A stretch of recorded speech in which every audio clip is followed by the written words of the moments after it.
സ്നേഹമുള്ളവരെ, ക്രിസ്തു ഉയർത്തെഴുന്നേറ്റു. ആ ഉയർത്തെഴുന്നേറ്റ ക്രിസ്തു നമ്മുടെ ജീവിതത്തിലും ലോകം മുഴുവനിലും ഇന്ന് ജീവിക്കുന്നു എന്നതാണ് മനുഷ്യബുദ്ധിക്ക് അഗ്രാഹ്യമായ ഒരു കാര്യം. ഇത് വിശ്വാസത്തിലൂടെയും ദൈവിക ജ്ഞാനത്തിലൂടെയുമാണ് ഇത് മനസ്സിലാക്കാൻ പറ്റുന്നത്. ഒരിക്കൽ ഒരു അക്രൈസ്തവനായ ഒരു മത നേതാവ് എന്നോട് ചോദിച്ചു, എന്തുകൊണ്ടാണ് എല്ലാവരും യേശുക്രിസ്തുവിലൂടെയേ രക്ഷിക്കപ്പെടുകയുള്ളൂ എന്ന് നിങ്ങൾ പറയുന്നത്? എല്ലാ മതത്തിലും ഒരുപാട് അനുയായികളുണ്ട്. എന്തുകൊണ്ടാണ് നിങ്ങളുടെ ക്രിസ്തു എല്ലാവരെയും ക്രിസ്തുവിൽ എല്ലാവരും വിശ്വസിക്കണമെന്ന് നിങ്ങൾ പറയുന്നത്? നിങ്ങൾ ഈ ഇന്ത്യയിൽ 2-3% ഉള്ളൂ. ഈ 2% മാത്രമുള്ള നിങ്ങൾ 98% പേരും നിങ്ങൾ വിശ്വസിക്കുന്ന ദേവനെ വിശ്വസിക്കണമെന്ന് പറയുന്നതിൽ എന്താ അർത്ഥം? എന്താ വ്യത്യാസം? മറ്റ് മത നേതാക്കളും നിങ്ങളുടെ യേശുക്രിസ്തുവും തമ്മിൽ എന്താ വ്യത്യാസം? അല്ലെങ്കിൽ യേശുക്രിസ്തുവിന് എന്താ ഇത്ര പ്രത്യേകത? മറ്റ് മതങ്ങളിലും ഒരുപാട് ദൈവികതയും ഒരുപാട് ശിഷ്യത്വവും ഉണ്ടല്ലോ. അപ്പോൾ ഞാൻ പറഞ്ഞു, സ്നേഹിത, യേശുക്രിസ്തു ഒരു മതമുണ്ടാക്കാനല്ല വന്നത്. യേശുക്രിസ്തു ലോകം മുഴുവൻ്റെയും പാപത്തിൽ നിന്ന് അതിനെ മോചിപ്പിക്കാനാണ് വന്നത്. ചുരുങ്ങിയ സമയം കൊണ്ട് ഞാൻ ആ പ്രത്യേകത പറയാം, കാരണം അദ്ദേഹം സമയമില്ല. ഞാൻ പറഞ്ഞു, യേശുക്രിസ്തു പറഞ്ഞു, എനിക്ക് ജെറുസലേമിലേക്ക് പോകണം, അവിടെ ആളുകൾ എന്നെ വധിക്കാൻ നോക്കി നിൽക്കുകയാണ്, എനിക്ക് വേഗം പോകണം, അവർ എന്നെ കൊല്ലണം, അവർ എന്നെ കുഴിച്ച് മൂടണം, എന്നാൽ 3-ാം ദിവസം ഞാൻ ഉയർത്തെഴുന്നേൽക്കും. ഏതെങ്കിലും ഒരു മത നേതാവ് അല്ലെങ്കിൽ നിങ്ങൾ ഇപ്പോൾ പോകുന്ന വഴിക്ക് ആരെങ്കിലും നിന്നെ കൊല്ലാൻ അവിടെ നിൽക്കുന്നുണ്ടെന്നറിഞ്ഞാൽ നിങ്ങൾ ആ വഴി പോകുമോ? ഒരിക്കലുമില്ല. ഏതെങ്കിലും ഒരു മത നേതാവ് ഇതുപോലെ പറഞ്ഞോ?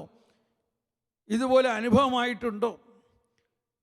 അവർ ചെല്ലുന്ന സ്ഥലത്ത് ആൾ കൊല്ലാൻ നിൽക്കുകയാണ്. അയ്യോ, അദ്ദേഹത്തിന് അത് അറിയാമായിരുന്നോ? അദ്ദേഹത്തിന് എന്നും അറിയാമായിരുന്നു താൻ പീഡിപ്പിക്കപ്പെടും, താൻ അവഹേളിക്കപ്പെടും, തന്നെ കുരിശിൽ തറച്ച് കൊല്ലും എന്നറിയാമായിരുന്നു. എന്നിട്ട് പിന്നെ എന്തിനാ അതിലെ പോയി? ഇതാണ് അദ്ദേഹം പറഞ്ഞത്. അതാണ് യേശുക്രിസ്തുവിലുള്ള വ്യത്യാസം. എന്നിട്ട് എന്ത് സംഭവിച്ചു?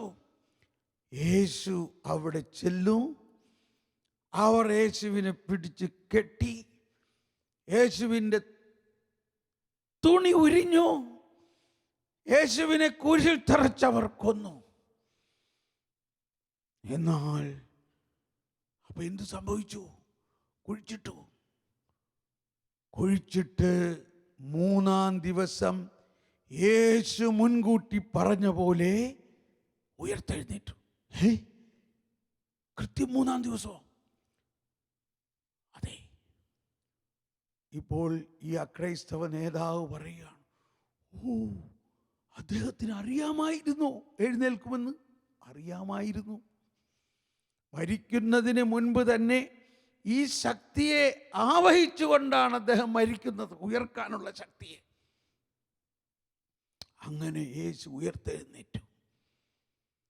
അദ്ദേഹം പറയണേ, അപ്പോൾ അദ്ദേഹം ദൈവം തന്നെയാണല്ലോ. Praise the Lord. സ്നേഹമുള്ളവരെ, ഈ പ്രപഞ്ചത്തിൽ മറ്റൊരാളും ഇതുപോലെ ഉയർത്തെഴുന്നേറ്റിട്ടില്ല. ഇതുപോലെ മനുഷ്യരുടെ പാപങ്ങൾക്ക് പരിഹാരം ചെയ്ത് മനുഷ്യരെ മുഴുവനും ഉയർപ്പിക്കാൻ വേണ്ടിയാണ് യേശുക്രിസ്തു ഉയർത്തെഴുന്നേറ്റതെന്ന് കൂടി മനസ്സിലാക്കണം. അതുകൊണ്ടാണ് ക്രിസ്തീയ ആധ്യാത്മികത എന്ന് പറയുന്നത് ഉയർത്തെഴുന്നേറ്റ ക്രിസ്തുവിൻ്റെ ശക്തിയുടെ വീര്യം നിറഞ്ഞവരാണ്. ഉയർപ്പിൻ്റെ ശക്തി. ഈ ഉയർപ്പിൻ്റെ ശക്തിയിൽ പല സംഭവങ്ങൾ നടക്കുന്നു. യേശുവിൻ്റെ പീഠാസഹനം മനുഷ്യവംശത്തിൻ്റെ മുഴുവൻ പാപത്തിൻ്റെ വേദനയാണ് യേശു ഏറ്റെടുക്കുന്നത്. അവൻ വേദനിക്കണം എന്നത് അവിടുത്തെ ഹിതമായിരുന്നു എന്ന് യെശയ്യാ പ്രവചനം 53-ാം അധ്യായത്തിൽ 8-9 വചനങ്ങളിലെല്ലാം പറയുന്നു. അവിടുന്നാണ് അവനെ ക്ലേശങ്ങൾക്ക് വിട്ടുകൊടുത്തത്. അവൻ്റെ ക്ഷതങ്ങളാൽ നാം സൗഖ്യപ്പെടുന്നു. Praise the Lord. അങ്ങനെയാണ് നമുക്ക് ഇന്ന് രോഗശാന്തി കിട്ടുന്നത്. അവൻ്റെ ക്ഷതങ്ങളാൽ നാം സൗഖ്യപ്പെടും എന്ന പ്രവചനം പൂർത്തിയാകണ്ടേ. അതുകൊണ്ട് ആ യേശുവിൻ്റെ ക്ഷതങ്ങളോടൊപ്പം നമ്മുടെ രോഗങ്ങളും കഷ്ടതകളും ബുദ്ധിമുട്ടുകളും എല്ലാം ഒന്നിക്കപ്പെട്ടിരിക്കുന്നു. നമ്മൾ യേശുവിൻ്റെ ശരീരത്തിൻ്റെ ഭാഗമാണ്.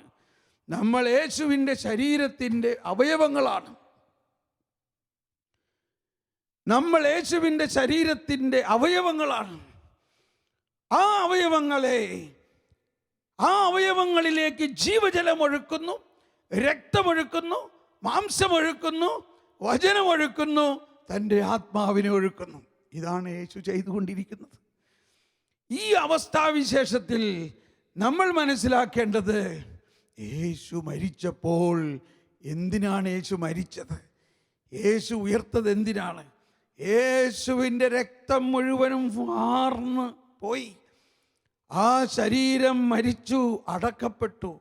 എന്നാൽ 3-ാം ദിവസം ആ ശരീരത്തിൽ ഇതാ പുതിയ രക്തമുണ്ടാകുന്നു, പുതിയ രക്തധമനികൾ ഉണ്ടാകുന്നു, പുതിയ ഹൃദയമുണ്ടാകുന്നു, പുതിയ ജീവനുണ്ടാകുന്നു. ആ പുതുജീവനാണ് നമ്മുടെ വിശുദ്ധീകരണത്തിൻ്റെയും നമ്മുടെ രക്ഷയുടെ നിദാനം. സ്നേഹമുള്ളവരെ, നമ്മളിൽ എത്ര ഭയാനകമായ പാപവും രോഗവും ഉണ്ടായാലും അവയെല്ലാത്തിനെയും മാറ്റിമറിക്കുന്നതാണ് ഈ പുതുജീവൻ. യേശു നമ്മുടെ പാപം മാത്രം എടുത്ത് രക്ഷിക്കുകയല്ല ചെയ്തത്. യേശു നമ്മളെ രക്ഷിക്കുക എന്നതിനെ പാപം മാത്രം ഏറ്റെടുത്ത് നമ്മുടെ പാപത്തിന് പരിഹാരം ചെയ്യുക മാത്രമല്ല ചെയ്തത്. പരിശുദ്ധ പിതാവ് നൽകിയ പ്രഭാഷണത്തിൽ എടുത്ത് പറഞ്ഞൊരു കാര്യമാണ്, യേശു നമ്മുടെ പാപങ്ങൾക്ക് പരിഹാരം ചെയ്യാൻ വേണ്ടി മാത്രമല്ല വന്നത്, യേശു നമ്മളെ ഒരു പുതിയ സൃഷ്ടിയാക്കാനാണ് വന്നത്. A new creation. ഈ മേഖലയാണ് നമ്മൾ ഇനിയും മനസ്സിലാക്കാൻ ബുദ്ധിമുട്ടുള്ളത്. സുവിശേഷത്തിലും ലേഖനങ്ങളിലെല്ലാം പല സ്ഥലത്ത് പറയുന്നുണ്ട്, വീണ്ടും ജനിക്കുന്നില്ലെങ്കിൽ ആർക്കും ദൈവരാജ്യത്തിൽ പ്രവേശിക്കാൻ സാധ്യമല്ല എന്ന് യേശു പറഞ്ഞത്. നിക്കോദേമോസിനോട് ഇത് പറയുമ്പോൾ അതിൻ്റെ മുൻപുള്ള അധ്യായത്തിൽ യോഹന്നാൻ്റെ സുവിശേഷത്തിലെ 2-ാം അധ്യായത്തിൻ്റെ പ്രത്യേകത, വെള്ളം എന്ന സൃഷ്ടിയെ വീഞ്ഞാക്കി മാറ്റി. അത് ഈ യേശുക്രിസ്തുവിലൂടെയുള്ള പുതുജീവന്റെ അടയാളമാണ്. എന്നാൽ നിക്കോദേമോസിന് അത് ശരിക്കും മനസ്സിലായില്ല.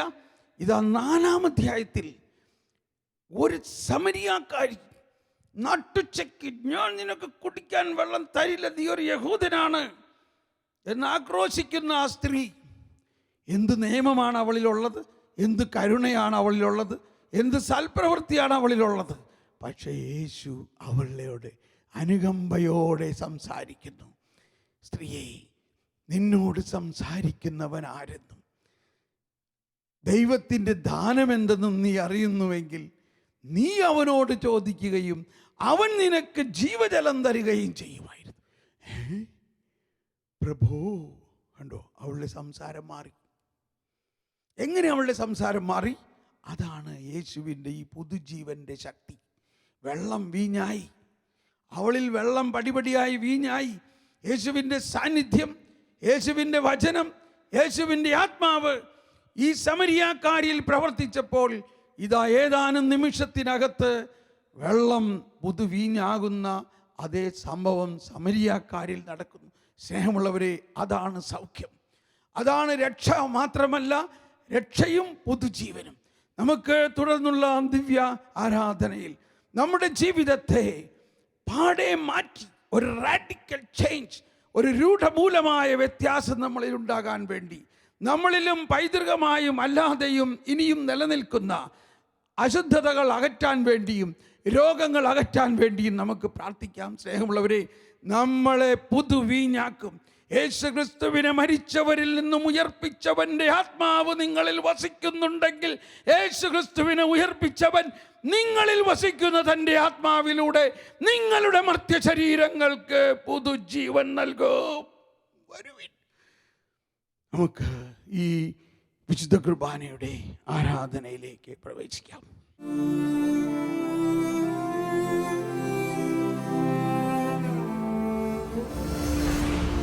പ്രാർത്ഥനാ പനിനീർപ്പൂവാകുമ്പോൾ പ്രതീക്ഷ പകരും സൗരഭ്യം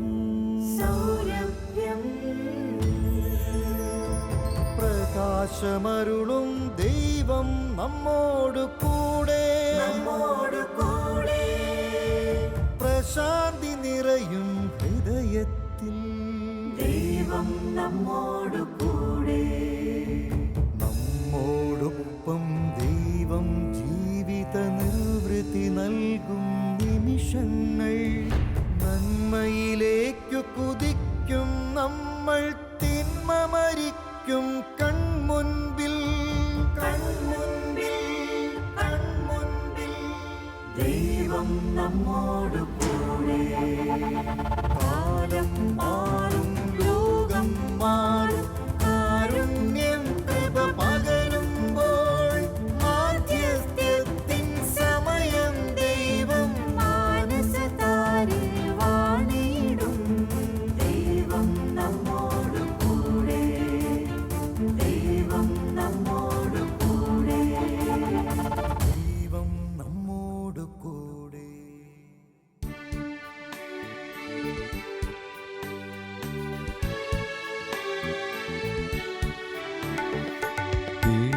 വീഴുന്നള്ളുന്നു രാജാവീഴുന്നള്ളുന്നു,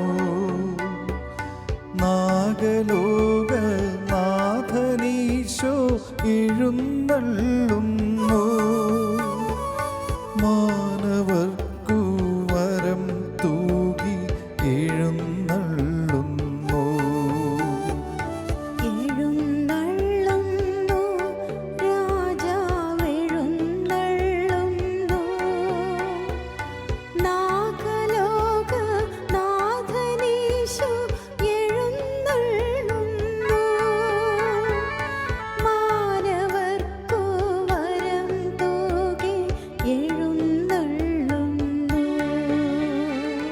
കാനായിൽ വെള്ളം വീഞ്ഞാക്കിയവൻ, കടലിൻ്റെ മീതെ നടന്നു പോയവൻ.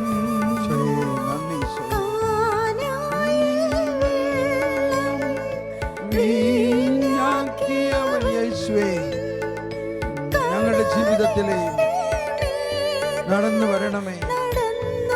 ഞങ്ങളുടെ ജീവിതത്തിന്റെ പ്രയാസങ്ങളിലടഞ്ഞ മാനവർക്കു ജീവനേകി, മനമിടിഞ്ഞ രോഗികൾക്കു സൗഖ്യമേകി.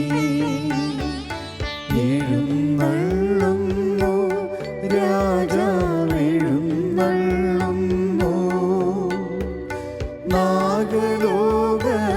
നാഗലോകനാഥനീശോ എഴുന്നള്ളുന്നു. മാനവർക്കു വരം തൂകി എഴുന്നള്ളുന്നു.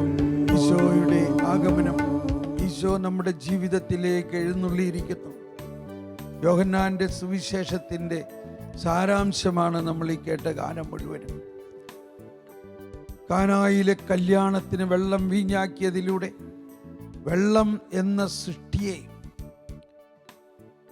വീര്യവും മധുരവുമുള്ള പുതിയ സൃഷ്ടിയായ വീഞ്ഞാക്കി മാറ്റുന്ന ഒരു എഴുന്നള്ളൽ ആണ് ഈശോ നമ്മുടെ ജീവിതത്തിൽ നൽകുന്നത്. നമ്മളതിനെ ഭൗതികമായ ഒരു കാഴ്ചപ്പാടിൽ കാണാതെ നമ്മുടെ ജീവിതത്തിൽ ഇനിയും വീര്യവും മധുരവും ഇല്ലാത്ത മേഖലകൾ എന്താണ്? അതുപോലെ വെള്ളത്തിൻ്റെ മീതെ നടന്നു വന്നുകൊണ്ട് അപ്പസ്തോലന്മാരുടെ ഭയന്ന് വിറച്ച് രാത്രിയിൽ കൊടുങ്കാറ്റിൽപ്പെട്ട അവസ്ഥയിൽ അവരുടെ അടുത്തേക്ക് ഈശോ നടന്നു വന്നു. അതുപോലെ മൃതിയടഞ്ഞ, മരിച്ച, ചീഞ്ഞ ലാസറിൻ്റെ ജീവിതത്തിലേക്ക് കടന്നു വന്നു. ഇതിലും വലുതെന്താണ്? നമ്മുടെ ഭവനത്തിലോ നമ്മുടെ അയൽവാസികളിലോ ഇങ്ങനെയുള്ള അവസ്ഥയുണ്ടോ? ആത്മീയമായ ഒരു മരണം, ആത്മീയമായ വീര്യമില്ലായ്ക, ആത്മീയമായി ചത്ത് ചീഞ്ഞ അവസ്ഥയുണ്ടോ? നമ്മളിലുള്ള അടിസ്ഥാനപരമായ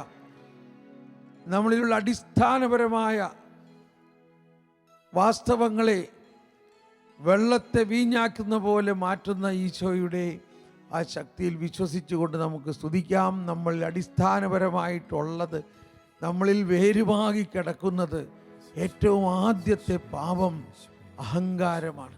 വിശുദ്ധ അഗസ്തീനോസ് പറയുന്നത് ഏറ്റവും ആദ്യത്തെ അഹങ്കാരമാണ്, ഏറ്റവും അവസാനം നമ്മളെ വിട്ടു പോകുന്ന അഹങ്കാരമാണ്. അഹങ്കാരം നമ്മളെ വിട്ടു പോകാൻ വളരെ ബുദ്ധിമുട്ടാണ്. ഓ ദൈവമേ, ആ വെള്ളത്തിൻ്റെ അഹങ്കാരത്തിൻ്റെ മുകളിൽ യേശു ചവിട്ടി നടന്നു, അതിനെ കീഴടക്കി. വെള്ളത്തിൻ്റെ അഹങ്കാരത്തിൻ്റെ ആ മോളിക്യൂൾസ്, അതിൻ്റെ രാസപദാർത്ഥം തന്നെ മാറ്റി മാധുര്യവും വീര്യവുമുള്ള പുതുവീഞ്ഞാക്കിയ പോലെ വിശ്വസിക്കുക. നമ്മളിൽ തന്നെയുള്ള അഹങ്കാരത്തെ ഈശോയ്ക്ക് സമർപ്പിക്കാം. നമ്മളിൽ തന്നെയുള്ള കുറ്റം പറയുന്ന, വിമർശിക്കുന്ന സ്വഭാവത്തെ സമർപ്പിക്കാം. അസൂയയെ സമർപ്പിക്കാം. അഹങ്കാരം, അസൂയ, ശത്രുത, കലഹം, കോപം, മാത്സര്യം, വിഭാഗീയ ചിന്ത, പരദൂഷണം ഇവയെല്ലാമാണ് ഇനിയും നമ്മളിൽ സൗഖ്യപ്പെടേണ്ടത്. അവൻ്റെ മുറിവുകളാൽ നമ്മൾ സൗഖ്യപ്പെട്ടു. ഈശോ അന്ത്യത്താഴം കഴിഞ്ഞിട്ട് പറഞ്ഞത് ഇതാണ്: ഞാൻ നിങ്ങൾക്ക് വേണ്ടി പ്രാർത്ഥിക്കുകയും നിങ്ങളോടൊപ്പം എന്നേക്കുമായിരിക്കാൻ മറ്റൊരു സഹായകനെ ഞാൻ നൽകും. അത് സഹായകനായ പരിശുദ്ധാത്മാവ്, മറ്റൊരു സഹായകൻ. വരുവിൻ, നമുക്കൊന്ന് സ്തുതിച്ച് പ്രാർത്ഥിച്ചുകൊണ്ട് ആ സഹായകനായ പരിശുദ്ധാത്മാവ് നമ്മളിൽ എന്തെല്ലാം പ്രവർത്തിക്കുമെന്ന് നമ്മളിപ്പോൾ കേട്ട് കഴിഞ്ഞു. നമ്മളിൽ സത്ത രൂപാന്തരീകരിക്കുന്നതിന് വേണ്ടി നമ്മളെ തന്നെ വിട്ടുകൊടുത്തുകൊണ്ടൊന്ന് സ്തുതിക്കാം. Hallelujah, hallelujah, hallelujah. കർത്താവേ, നമ്മുടെ അഹങ്കാരത്തെ വിട്ടുകൊടുക്കുക, നമ്മിലുള്ള അസൂയയെ വിട്ടുകൊടുക്കുക. ദൈവമേ, ഞങ്ങളെ എളിമപ്പെടുത്തണമേ, ഞങ്ങളിൽ അസൂയ എടുത്ത് കളയണമേ, ഞങ്ങളിലുള്ള അഹങ്കാരത്തെ രൂപാന്തരപ്പെടുത്തണമേ, ഞങ്ങളിലുള്ള ജഡിക ആസക്തികളെ രൂപാന്തരപ്പെടുത്തണമേ, ഞങ്ങളിലുള്ള കോപ സ്വഭാവം, ഞങ്ങളിലുള്ള പൊട്ടിത്തെറിക്കുന്ന നിസാര കാര്യത്തിന് പൊട്ടിത്തെറിക്കുന്ന ആ കോപ സ്വഭാവം, നിസാര കാര്യത്തിന് പൊട്ടിത്തെറിക്കുന്ന കോപ സ്വഭാവത്തെ അകറ്റണമേ. ഞങ്ങള് മറ്റുള്ളവരെ കുറ്റം പറയുന്ന സ്വഭാവത്തെ അകറ്റണം. ഞങ്ങളിലുള്ള പരിസയ മനോഭാവം എടുത്തു കളയണേ. മറ്റുള്ളവരുടെ കുറ്റങ്ങൾ കണ്ടുപിടിക്കാനും അതെടുത്തു പറയുന്ന ആ പരിസയ സ്വഭാവത്തെ, ഞങ്ങളുടെ പരിസയ സ്വഭാവമാകുന്ന വെള്ളത്തെ, ആ പഴയ വീഞ്ഞ് അവസാനിച്ചിരിക്കുന്നു. ഞങ്ങളിലുള്ള പരിസയ സ്വഭാവത്തിന്റെ പഴയ വീഞ്ഞ് അവസാനിച്ചിരിക്കുന്നു. ക്രിസ്തുവാകുന്ന, പരിശുദ്ധ മാതാവാകുന്ന പുതിയ വീഞ്ഞ് പരിശുദ്ധാത്മാവിന് നൽകിയിരിക്കുന്നു. ആത്മാവാണ് സഹായകൻ.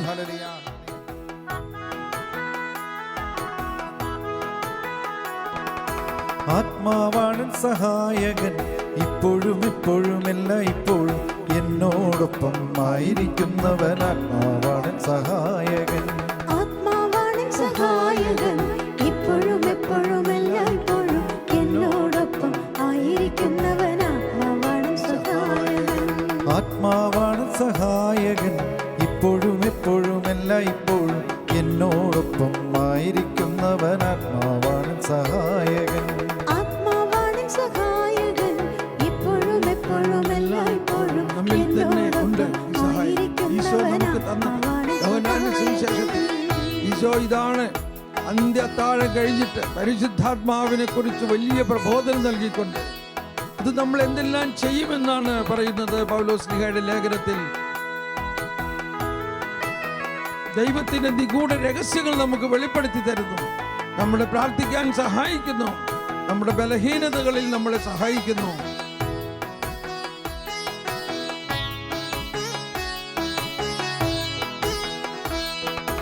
എൻ ബലഹീനതയിൽ ആത്മാവെന്നെ സഹായിക്കുന്നു. എൻ ശരീരത്തിൻ വാസനകൾ ആത്മാവെടുത്തു മാറ്റുന്നു. എൻ ബലഹീനതയിൽ ആത്മാവെന്നെ സഹായിക്കുന്നു. എൻ ശരീരത്തിൻ വാസനകൾ ആത്മാവെടുത്ത് മാറ്റുന്നു. വരുവിൻ നമുക്ക് എൻ സ്തുതിച്ച് ബലഹീനതയിൽ പ്രാർത്ഥിച്ചുകൊണ്ട് ആത്മാവെന്നെ സഹായിക്കുന്നു. എൻ ശരീരത്തിൻ വാസനകൾ നമുക്ക് സ്തുതിച്ച് പ്രാർത്ഥിക്കാം. Hallelujah, hallelujah. ഇതാ ഇപ്പോൾ കർത്താവിന്റെ രൂപാന്തരീകരണ ശക്തി നമ്മുടെ ബലഹീനതകളെ എടുത്തു മാറ്റുന്ന പരിശുദ്ധാത്മാവിന്റെ അത്ഭുത ശക്തി ഇതാ ഓരോരുത്തരിലേക്ക് ഒഴുകാൻ പോവുകയാണ്. പ്രഥമമായി പച്ചവെള്ളമായിട്ടുള്ള നമ്മുടെ ഫരിസേയ മനോഭാവത്തെ അകറ്റണമേ. ഞങ്ങളിലുള്ള ഫരിസേയ മനോഭാവത്തെ അകറ്റണേ. മറ്റുള്ളവരുടെ കുറ്റം കണ്ടുപിടിക്കാനുള്ള, മറ്റുള്ളവരെ വിമർശിക്കാനുള്ള, മറ്റുള്ളവരെ അവഹേളിക്കാനുള്ള, മറ്റുള്ളവരെ കല്ലെറിയാനുള്ള ആ ഫരിസേയ മനോഭാവത്തെ യേശുവിന്റെ നാമത്തിൽ അകറ്റട്ടെ. ഞങ്ങളിലുള്ള അഹങ്കാരം അകലട്ടെ, ഞങ്ങളിലുള്ള അസൂയ അകലട്ടെ, ഞങ്ങളിലുള്ള ദുർമോഹങ്ങളെ അകറ്റട്ടെ. ഓ പരിശുദ്ധാത്മാവേ, ഞങ്ങൾക്കത് സാധ്യമല്ല. പരിശുദ്ധാത്മാവേ, അങ്ങ് പ്രാർത്ഥിക്കണമേ, അങ്ങ് പ്രാർത്ഥിക്കണമേ. യേശുവേ, അങ്ങ് പ്രാർത്ഥിക്കണമേ. പരിശുദ്ധാത്മാവേ, അങ്ങ് പ്രാർത്ഥിക്കണേ. ഞങ്ങളിലുള്ള പരിസയ മനോഭാവത്തെ അകറ്റണമേ. ഞങ്ങൾ ഓരോരുത്തരിലുമുള്ള പരിസയ മനോഭാവത്തെ അകറ്റണമേ. പരിശുദ്ധാത്മാവിന്റെ മനോഭാവം നൽകണമേ. അപ്പോസ്തലന്മാരെ കാണുമ്പോൾ അവരുടെ നിഴലെങ്കിലും വീണ് സൗഖ്യമുണ്ടാകാൻ വേണ്ടി രോഗികളെ കൊണ്ടുവന്നിരുന്ന കാലഘട്ടം വീണ്ടും വരണമേ. അനേകർക്ക് രോഗശാന്തി, അങ്ങനെ രോഗശാന്തിയിലൂടെ പുതിയ നിയമത്തിന്റെ ഈ പുതുവീഞ്ഞ് പടരട്ടെ. പരിസേരാരും രോഗശാന്തി നൽകിയില്ല, പരിസേർക്ക് ആർക്കും രോഗശാന്തി നൽകാൻ സാധിച്ചില്ല. കാരണം അവർ പരിശുദ്ധാത്മാവിനെ തന്നെ വേദനിപ്പിക്കുകയായിരുന്നു, അവർ പരിശുദ്ധാത്മാവിനോട് മല്ലടിക്കുകയായിരുന്നു. നമ്മിലുള്ള പരിസയ സ്വഭാവം പരിശുദ്ധാത്മാവിന്റെ പ്രവർത്തനത്തെ ജ്വലിപ്പിക്കുന്നില്ല. വരുവിൻ, നമുക്ക് വിട്ടുകൊടുത്തുകൊണ്ട് ഇതാ ഇപ്പൊ രോഗശാന്തി ഉണ്ടാകും, ഇപ്പൊ രോഗശാന്തി ഉണ്ടാകും. കർത്താവേ, ഹല്ലേലൂയ, ഹല്ലേലൂയ, ഹല്ലേലൂയ. ഇതാ മുട്ടിന് വേദനയുള്ളവരെ സൗഖ്യപ്പെടുത്തുന്നു, മുട്ടുവേദനയുള്ളവരെ സൗഖ്യപ്പെടുത്തുന്നു. കാലിന്റെ പാദത്തിന് താഴെയുള്ള മുറിവുകൾ സൗഖ്യപ്പെടുത്തുന്നു, കാലിന്റെ വിരലുകൾക്കിടയിലുള്ള പഴുപ്പ് സൗഖ്യപ്പെടുത്തുന്നു.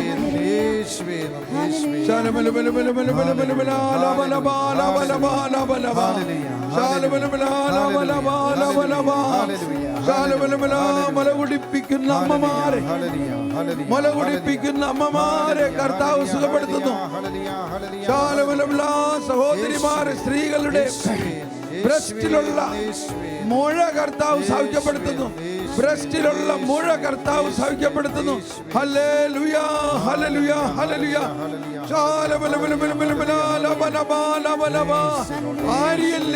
വാരിയല്ലിലുള്ള വേദന കർത്താവ് സുഖപ്പെടുത്തുന്നു, വാരിയല്ലിലുള്ള വേദന കർത്താവ് സുഖപ്പെടുത്തുന്നു.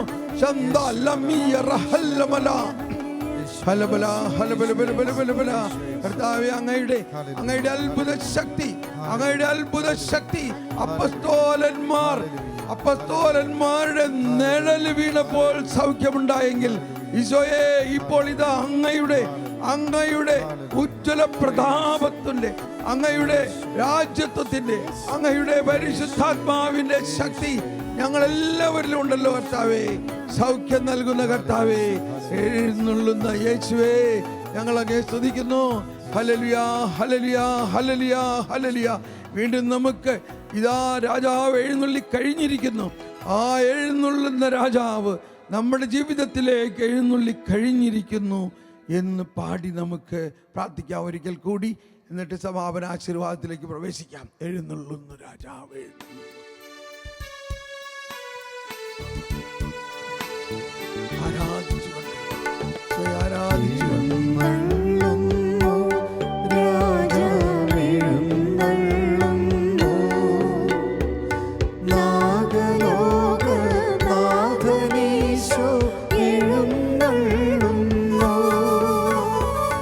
മാനവർക്കു വരം തൂകി എഴുന്നള്ളുന്നു.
നിത്യമഹോന്നതമപ്പം നീ.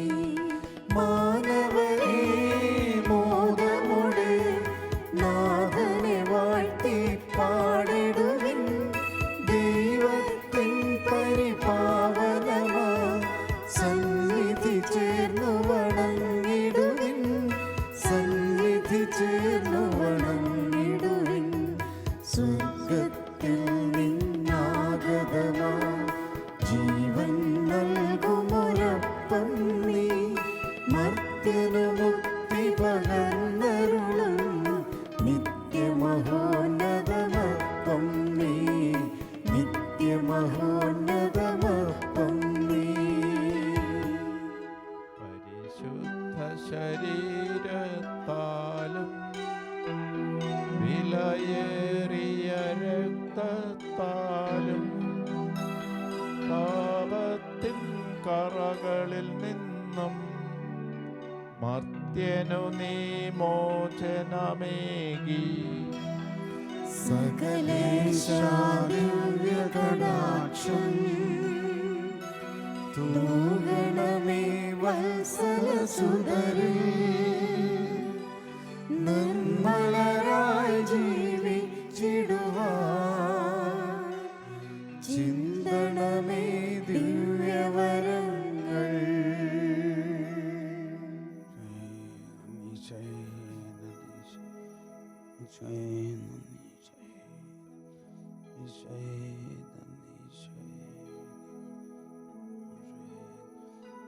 പരിശുദ്ധ പരമദിവ്യകാരുണ്യത്തിന് എന്നേരവും ആരാധനയും സ്തുതിയും പുകഴ്ചയും ഉണ്ടായിരിക്കട്ടെ. പരിശുദ്ധ പരമദിവ്യകാരുണ്യത്തിന് എന്നേരവും ആരാധനയും സ്തുതിയും പുകഴ്ചയും ഉണ്ടായിരിക്കട്ടെ. പരിശുദ്ധ പരമദിവ്യകാരുണ്യത്തിന് എന്നേരവും ആരാധനയും സ്തുതിയും പുകഴ്ചയും ഉണ്ടായിരിക്കട്ടെ.